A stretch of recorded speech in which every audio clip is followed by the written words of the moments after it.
Right, Rafa, we're coming up to the anniversary of the famous win in Istanbul. It comes to 20 years now, a long time ago in football terms. But I've been asking all your players and yourself now, what are any standout memories? If I say to you Istanbul 2005, is there anything that comes up? Yeah, for me, it's just the atmosphere in the stadium. So the fans, not just at the moment. People say that I could hear the fans, but no, I couldn't. Later on, yes. But watching the images later on, so I can understand the feeling of everyone in the stadium when you are losing 3-0 against a team so good as AC Milan, and then the reaction of the fans supporting the team. That is one of the big differences between some teams. The fans losing, still they were supporting. So they realized how important was the game and the effort that we did or we made to be there, and they were supporting all the time. Yeah, absolutely. And like I say, it goes wrong. And as a manager, obviously, when your plans aren't working, it's your job to react. How hard is it in that environment, in a final, lots and lots of pressure? It's like make clarified decisions. I will put you under pressure now. If you have to give me a mark of my English between 0 and 10, what will you do? No. Oh, 10. No, 10, no chance. I am not 10. No. 8, 9? Because I talk about football, it seems that I know a lot of vocabulary or words, but it's not right. So still I'm talking sometimes in Spanish at home, and I use the words that I need to use talking about football. So imagine 20 years ago, Istanbul losing 2-0, I take my notes, what I have to say in English, and then to motivate players at halftime. And then we concede the third goal. No, 3-0, so even worse. Then you are thinking how I can explain things. Always I talk about one training session when I was telling Stevie G that was a windy day. Said, be careful with the wine instead of the wind, because it was windy and he was taking a free kick and everybody was laughing. Imagine that you go half-time and you make a mistake. When you pronounce a word, when you say something, change the message. So I needed to know exactly what to say. What I said, nothing to lose, we have been working so hard to be here, so then we have to go try to score one goal and then we will back in the game. But now I can say this faster. Yes. At this time, you have to be very careful with what you say, how you say that, because the message has to be right. If not the player that is already with the head down and losing, you lose the motivation. Am I right in saying at half time as well, you bring Haman on? That was the main thing. Yeah. People, we can talk about motivation, we can talk about the goals, but the fact that we changed Didi Haman and we put Haman in the middle, because some people say, why you didn't play him first? Because we have Gerrard and Alonso. I wanted to be sure that we were positive with Gerrard and Alonso and Harry Kewell between the lines, to have players that with ability, Luis Garcia. Then Kaká was in the middle with 2 strikers against 2 centre-backs, was complicated, and then to change that, I think was crucial. And also I would say another thing that was important, because Dave Galley told me, be careful with Finan. I had one substitution that was Harry. The second one could be Haman instead of Traoré. But because Finan was not right, and then we changed and we put Traoré back, we have a centre-back left-footed. So in terms of the shape of the team, and then when we had the ball, it was better. And then that was crucial to have Xavi and Didi in the middle to control the movements of Kaká, and 3 centre-backs controlling the 2 strikers. So tactically, was much better, and the reality is that apart from Dudek with the miracle save, the team was better and was getting stronger.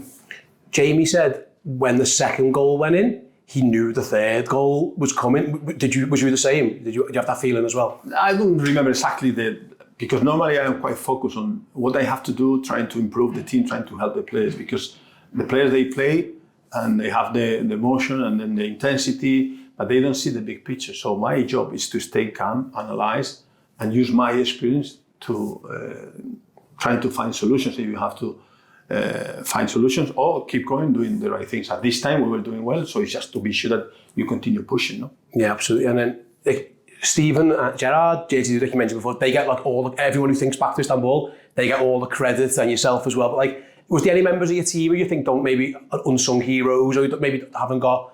I was thinking, for example, Jimmy clears one off the line, you get Smicer off the bench, all those kind of things. It wasn't just the stars. Smicer for me was the example. I said that a player that was not playing and he still was training well, was a good professional, and he played the final and he made the difference. So then these kind of players, they are really good for the squad, they are really good for the team. And after you have top class players that they can make a difference, like Gerrard, because Gerrard playing as a right full back later on, so it was amazing, and Carraghers with cramps, or Jerzy with the save, but let's say Traore or Risse or Luis Garcia with his ability, any player, and Didi Hamann with his composure. So these kind of things, when you put all together, you have a strong team.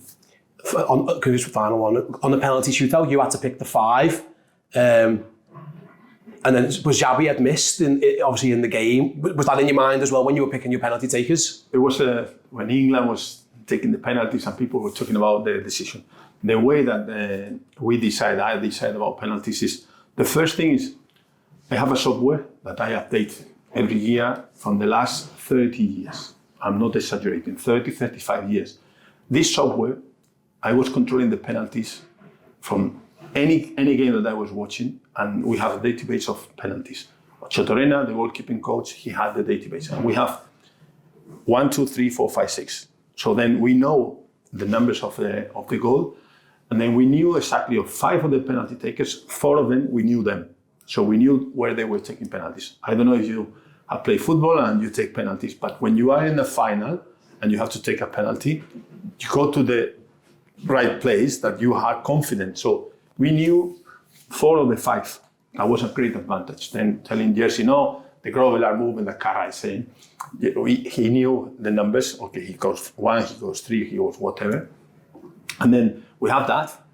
And then you have your players, and your players, when you finish the training session, some of them, they take penalties, and then you can see also who has more confidence. So some of them say, no, I will not take the penalty. Some of them say, I will take the penalty, but you say, be careful because it's not the best. Then you choose with your goalkeeping coach, that he knows them because he stay with the keepers. You choose the right ones, the ability or the technical ability, and after the emotion. And then you have to decide the order, and then you ask them. And I say, some of them, I don't want to take the penalty, and some of them, yes, I want to take the penalty. But then you have to decide, okay, I trust this one as a number 1 because it's quite sure, and then you have the number 2. Then the last one has to be someone that you can trust. And then in the middle, you have players that maybe they are not specialists taking penalties. That is the risk, but you have to choose the right ones, and then sometimes it's going well or going bad.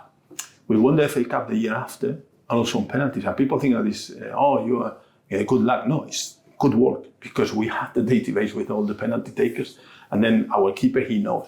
So the order for the penalties, going back to your question, is you have to trust the first one, the second one, and you have to trust the last one. And not just technically, also mentally, the emotion, can he manage the atmosphere, everything. That is what you have to do. Yeah, well, it worked out well. It went well in the end. It did. But had Xabi not missed in the game, do you think maybe he might have took a penalty in the shootout? He could be. That was part of your decision making. I was not taking penalties when I was a player, but I remember one against AC Milan in Viareggio in an Italian tournament. Then, when I was in the middle of the pitch, I have to go there, and the keeper was bigger and bigger and bigger. So then I said, it's so big. Then you go and you take the penalty where you have confidence and say, okay, we'll do it there. So in a final, Xavi could change because he was taking penalties, but it's more complicated because you are under pressure already. So you have missed a penalty, and the keeper will say, okay, now I will play mind games. And so it's more pressure for you. Then if you trust the other players, it's fine. Yeah, absolutely. Rafa, thank you very much. I really appreciate it. A pleasure.